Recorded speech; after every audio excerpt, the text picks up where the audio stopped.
नमस्कार, मी संदीप सोनकर आणि माझ्याशी सिद्धकला ज्योतिष बाय संदीप या युट्यूब चॅनलमध्ये तुमचं मनापासून स्वागत. पुत्रदा एकादशी केली की पुत्र प्राप्ती होते असं आपण अनेकदा ऐकतो. पण आजच्या काळामध्ये एक महत्वाचा प्रश्न पडतो. या एकादशीचा अर्थ खरोखर फक्त मुलगा प्राप्त होण्यापुरताच मर्यादित आहे का? या व्रतामागे संतती सुख, मुलांचं कल्याण आणि पालक म्हणून आपल्या जबाबदारीचाही अधिक व्यापक संदेश आहे. महाराष्ट्रामध्ये प्रचलित अमांत पंचांगानुसार श्रावण शुक्ल पक्षातील एकादशीला पुत्रदा एकादशी असं म्हटलं जातं. यंदा म्हणजेच 2026 मध्ये ही पुत्रदा एकादशी रविवार 23 ऑगस्ट रोजी आहे. वर्षातून 2 पुत्रदा एकादशी येतात, एक पौष शुक्ल पक्षात आणि दुसरी श्रावण शुक्ल पक्षात. आज आपण श्रावणातील पुत्रदा एकादशी बद्दल जाणून घेणार आहोत. या एकादशीची कथा पद्मपुराणाच्या उत्तरखंडामध्ये सांगितली आहे. कथेनुसार माहिष्मती नगरामध्ये महिजित नावाचा राजा राज्य करत होता. राजा धर्माचरण करणारा आणि प्रजेची काळजी घेणारा होता. मात्र त्याला संतती नव्हती आणि त्यामुळे तो दुःखी होता. राजाच्या या दुःखावर मार्ग शोधण्यासाठी प्रजेतील लोक ऋषींच्या शोधात गेले. त्यांची भेट लोमश ऋषींची झाली. ऋषींनी राजाच्या पूर्वकर्माचा संदर्भ सांगून श्रावण शुक्ल पुत्रदा एकादशीचं व्रत करण्याचा उपाय सुचवला. कथेनुसार प्रजेने श्रद्धेने हे व्रत करून त्यांचं पुण्य राजाला अर्पण केलं आणि पुढे राजाला पुत्रप्राप्ती झाली. पण इथे एक गोष्ट योग्य संदर्भात समजून घेणं फार महत्वाचं आहे.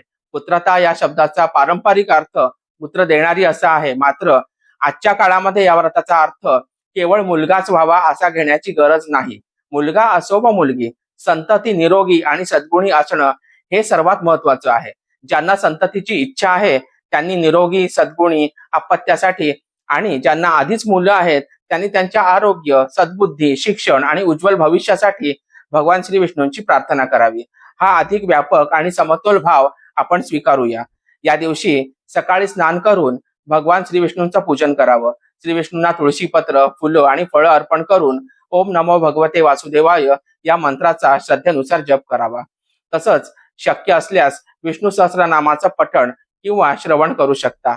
एकादशीचा उपवास करताना आपल्या प्रकृतीचा विचार करणं हे फार आवश्यक आहे. प्रत्येकाने निर्जल उपवासच केला पाहिजे असा आग्रह नाही. उपवासामागे श्रद्धा, सात्विकता आणि संयम हा मुख्य भाव आहे. आणि केवळ अन्नाचा उपवास करून मनातला राग, मत्सर, निंदा आणि कटू बोलणं सुरूच ठेवलं तर त्या व्रताचा आध्यात्मिक हेतू पूर्ण होत नाही. आणि म्हणूनच या दिवशी मन आणि वाणीचाही संयम ठेवण्याचा नक्की प्रयत्न करा. आता ज्योतिषशास्त्राच्या दृष्टीने पाहिलं तर संतती विषयक विचार करताना पंचम भाव, पंचमेश आणि गुरुदेवांची स्थिती, तसंच सप्तमांश कुंडली आणि संबंधित दशा आणि गोचर यांचा एकत्रित अभ्यास केला जातो. म्हणून पुत्रदा एकादशीचं व्रत केलं म्हणजे गर्भधारणा निश्चित होईल किंवा कुंडलीतील प्रत्येक संतती विषयक अडचण लगेच दूर होईल असा दावा करणं योग्य नाही. हे एक श्रद्धा, उपासना आणि प्रार्थनेशी संबंधित पारंपरिक व्रत आहे. संतती संबंधी वैद्यकीय अडचणी असल्यास योग्य डॉक्टरांचा सल्ला घेणं तितकंच आवश्यक असतं. आणि म्हणून या पुत्रदा एकादशीला भगवान श्री विष्णूंसमोर एवढी प्रार्थना जरूर करा की आमच्या संततीला आरोग्य, सद्बुद्धी आणि योग्य मार्ग द्या आणि आम्हाला चांगले पालक होण्याची बुद्धी आणि सामर्थ्य दोन्ही द्या.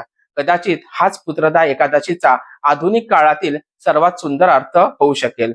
अशाच आपल्या सण, परंपरा आणि ज्योतिषशास्त्रामागचा योग्य अर्थ समजून घेण्यासाठी पाहत राहा श्री सिद्धकला ज्योतिष बाय संदीप. व्हिडिओ आवडला असेल तर लाईक करा, शेअर करा आणि चॅनलला सबस्क्राईब करा.